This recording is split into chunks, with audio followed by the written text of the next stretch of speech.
सब बोलता हूं ना कि ना हिने जावे ना होने जावे एतवार दिन।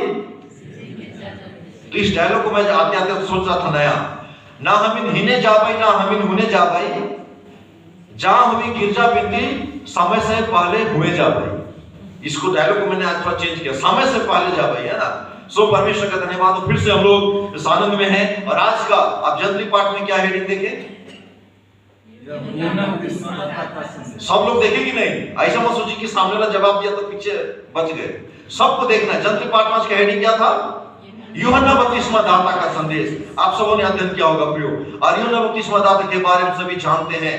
मुझे पूरा विश्वास है कि आज जितने हम यहाँ बैठे हैं, हम सबों ने वचन को पढ़ा है। हम सबों ने परमेश्वर के दासों के मुख से, जब आज YouTube बहुत सारे माध्यम है, बहुत से प्रभु के दासों को हम सुन रहे हैं, बाइबल की गुड़ बातों को, रहस्यों को हम सीख रहे, समझ रहे प्रियो। ये सारी बातें हैं। लेकिन मेरा जो सोचना है, जो मैं कहता हूं, जब तक आपका पर्सनल बिल्कुल व्यक्तिगत संबंध प्रभु के साथ, प्रभु के वचनों के साथ नहीं होगा, हम जितना भी पढ़ें, जितना भी सुने, वो शायद उतना लाभदायक नहीं होगा जितना ज्यादा आप पर्सनल बिल्कुल व्यक्तिगत वचन को अपने लिए पढ़ें।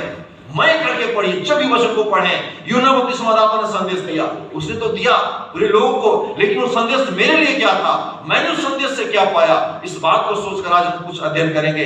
बहुत सारी बातें मैं जब अध्ययन कर रहा था, प्रभु ने बहुत सारी चीजों को, इतना बार मैं भी इस वचन को पढ़ा, लेकिन कल रात में, आज सुबह भी पढ़ रहा था, प्रभु बहुत चीज को बता रहा, बड़ा धन्यवाद देता प्रभु। वचन को मैंने भी कितने बार पढ़ा, लेकिन इतना चीज आप वचन में खजाना रखे हैं। हम लोग उस गहराई तक, मोती तक जाते ही नहीं है। समुद्र की गहराई में जाएंगे तो मोती मिलेगा। मैं भी कितने बार ऊपर बाइबल पढ़ के निकल जाता हूं, लेकिन आज जब मैं वचन को पढ़ा था, प्रभु को धन्यवाद दिया। बहुत सारी बातों मन कर रहा है बताएंगे तो लगता है 2-3 घंटा हो जाएगा ना, लेकिन समय की कमी है। मैं संक्षेप में आपके बीच में कुछ बातों को, जो मैंने वचन की तरह सीखा अपने जीवन में, मैं आपके बीच में रखना चाहूंगा। हम सभी यहाँ पर यूहन्ना बपतिस्मा दाता के संदेश को सुने, पढ़े, और क्या था, जल्दी से हम निकालेंगे तो जल्दी करेंगे, है ना।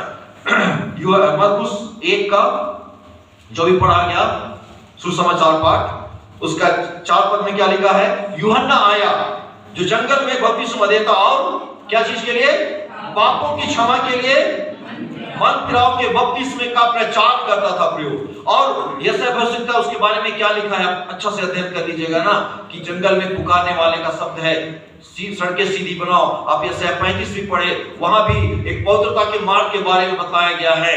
और जो हम और भी बातों को, जो चारों पाठ आज का पढ़ा गया, सारी बातें मिलकर इस बात को बतलाती है कि कैसे हम परमेश्वर ने जो यूहन्ना बपतिस्मा दाता, जो प्रभु यीशु मसीह के आने के पहले उस मार्ग को तैयार किया, उसके पहले जो यीशु मसीह का संदेश आना है, उसके पहले यूहन्ना बपतिस्मा दाता को परमेश्वर ने भेजकर सबों के लिए एक मार्ग को तैयार किया।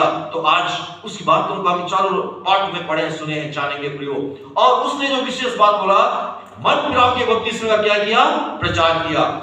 हम लोग गलाती 5:22 में पढ़ते हैं, पवित्र आत्मा कितने फल हैं?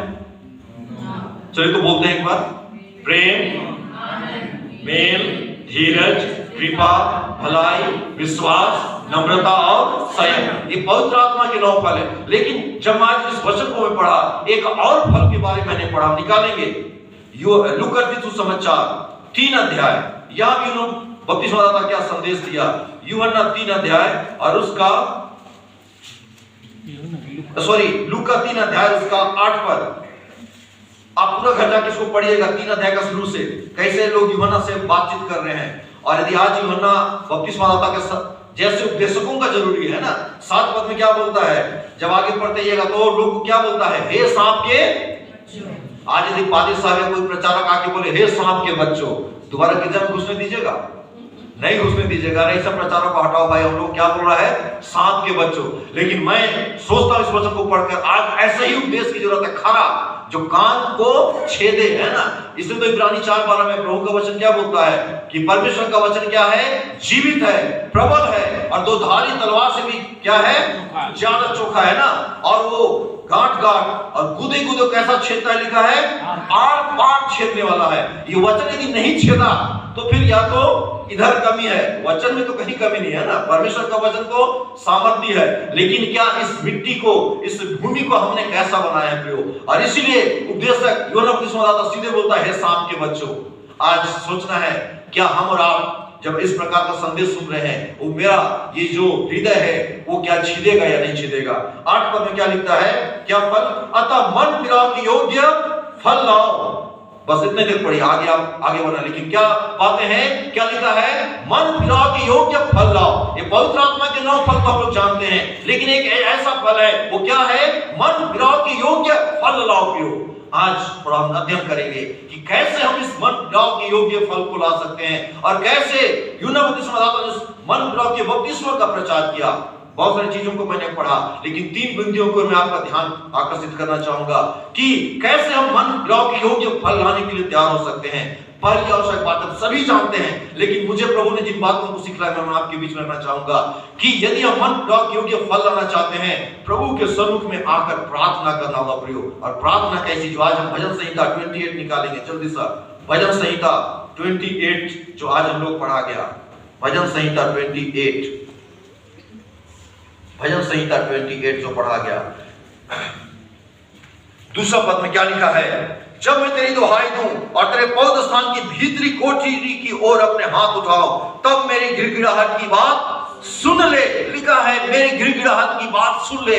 और पूरा पढ़िएगा, यदि प्रभु नहीं मुझसे बोलेगा तो मैं मुर्दों के समान हो जाऊंगा। पहला पद में लिखा। अर्थात प्रियो, यदि हम मन फिराव के योग्य फल लाना चाहते हैं, अपनी गिड़गिड़ाहट को, अपनी बातों को प्रभु के सन्मुख में बिल्कुल रख देना है। ऐसा नहीं कि आंख बंद किए, अरे आज प्रार्थना करना है चलो बोल के निकल गए, ऐसा नहीं प्रियो। और ये भजन संहिता 62 का 8 में यदि आप पढ़िएगा, बोलता मैं हर समय यहोवा पर भरोसा रखूंगा। हे लोगों, हर समय यहोवा पर भरोसा रखो और अपने मन की बातें कैसे कहो, खोल कर कहो, लिखा हुआ है। यही है, यदि मन फिराव के योग्य फल लाना चाहते हैं